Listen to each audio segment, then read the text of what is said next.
Малинаның пайдасы. Қазақ халқы малинаны таңқурай деп атайды.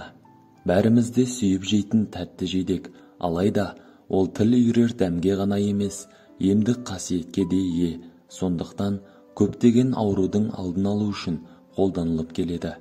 Бұрынғы замандардан бері таңқурай суық тию, тыныс алу органдарының аурулары, тұмау, радикулит, буын аурулары мен неврологияны емдеу үшін кеңінен пайдаланып келеді. Таңқурай тәбетті ашады. Достар, қазақ тілді арнаның дамуына үлес қоссаңыздар, біз қуанышты болар едік. Арнамызға жазылып, лайк басып, қоңыраушаны басуды ұмытпаңыздар. Сіздердің болмашы әрекеттеріңіз бізге үлкен қуаныш және шабыт сыйлайды. Видеоны соңына дейін көріңіз. Таңқурайдың адам ағзасына тигізетін көптеген пайдасы жайлы айтатын боламыз.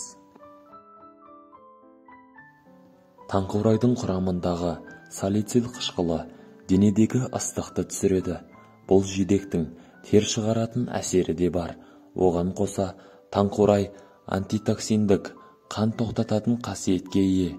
Ол ішек-қарын жолдары, бауыр ауруларында, атеросклероз, гипертония, қан аздық ауруларында пайдалы болып келеді. Таңқурайды жиі жейтін әйелдердің терісі сау әрі әдемі келеді.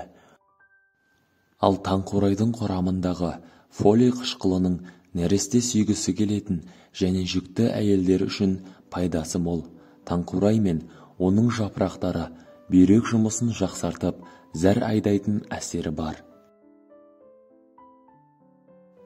Таңқурайдың құрамында қант, пентон, органикалық қышқылдар, С, В, Д, Е секілді дәрумендер, жасұнық, калий, мырыш, фосфор, йод, кобальт және хош иісті заттар бар.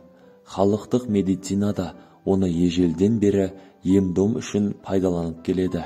Жапырағы да, гүлдері де, жидегі де емдік қасиеттерге өте бай. Құрамындағы химиялық заттар қатерлі ісік және жүрек, қан тамырлары, асқазан, тұмау ауруларымен жақсы күреседі. Ұмытшақтыққа да, қан аздыққа да, көз көру қызметіне де аса пайдалы болып келеді. Таңқурай шырыны тыныс алу жолдарына, суы іш өтуге, қышымаға, қан қысымының артуына, мастықты жазуға таптырмас көмекші. Балмен, шаймен ішу керек. Шырынымен аузыңызды шайсаңыз, тіс жегі ауруларына жақсы болады. Жапырақтарын күнге күйгенде бетіңізге қолданып көріңіз, және жапырақтан жасалған компресс бетті ылғалдандырып қалпына келтіреді. Құрамындағы қанттың көптігіне қарамастан диеталық тағамдардың қатарына қосуға болады. Бір стақан жидекте 64 калория бар екен. Таңқурай, қышыма, терінің қабынуы сынды аллергиялық реакциялар тудыруы мүмкін. Сондықтан тұз байлану, бүйректің қабынуы ауруларында оған жоламаған жөн. Жұлынған таңқурайдың ғұмыры ұзақ емес, бір күн, ары кетсе 2 күнге созылады. Оны басқа бір жерге алып бару да қиынның қиыны. Дұрысы, оны жаңа жұлынған кезде тойғанша жеп алып, хош иісін сақтау үшін қайнатып, тосап жасағаныңыз дұрыс. Таңқурайды таңдауға келген кезде оның көлеміне назар аударыңыз. Өйткені көлемді таңқурайда ұсақ дәндер аз болады және мұндай сорттардың дәмі де жақсы келеді. Таңқурай денсаулыққа өте пайдалы жидек түрі. Таңқурай жылы мезгілде өскенімен, оның негізгі қызмет ететін мезгілі суық мезгілдер. Қыста тұмаудан, суықтаудан, кез келген дәрі-дәрмектен тез айықтырады. Таңқурайдың құрамында қант, эфир майлары, аскорбин қышқылы, глюкоза, ақуыз, пектиндер және А дәрумендері бар және калий, фосфор секілді көптеген элементтерге бай болып келеді. Таңқурай биіктігі 1,5 метрге жуық көп жылдық бұталы өсімдік. Таңқурайдың құрамындағы салицил қышқылы денедегі ыстықты түсіреді. Бұл жидектің тер шығаратын әсерге де ие екендігін білдіреді. Оған қоса таңқурай антитоксиндік қан тоқтататын қасиеттері де бар. Таңқурай шырыны тыныс алу жолдарын ашады. Суын іш өтуге, қан қысымын түсіруге пайдаланса болады. Ол холестерин деңгейін түсіріп, майдың қорытылуын жеңілдетеді. Артық салмақтан арылғысы келетіндер үшін де таңқурайдың пайдасы зор. Таңқурайды қайнатқанда да, тоңазытқанда да пайдалы қасиеттерін жоймайды. Қайнатпасы дене қызуын түсіріп, несеп жүргізуге, бүйрек тасын шығаруға, іш ауруына, қант диабетіне ем болады. Жемісін табиғи қалпында немесе кептірілген күйде қайнатып, сусын жасап ішсе, қыста тұмауға жақсы ем болады.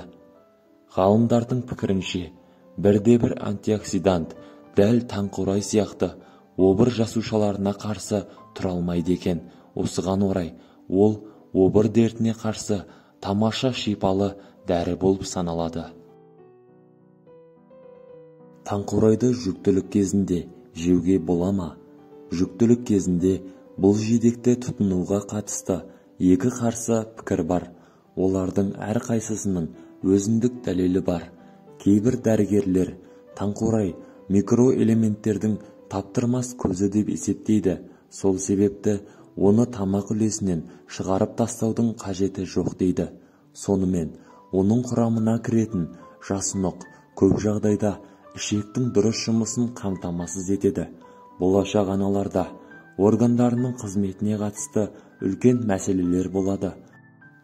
Таңқурай құрамында болатын фолий қышқылы баланың жүрек ақауымен туылуына жол бермейді.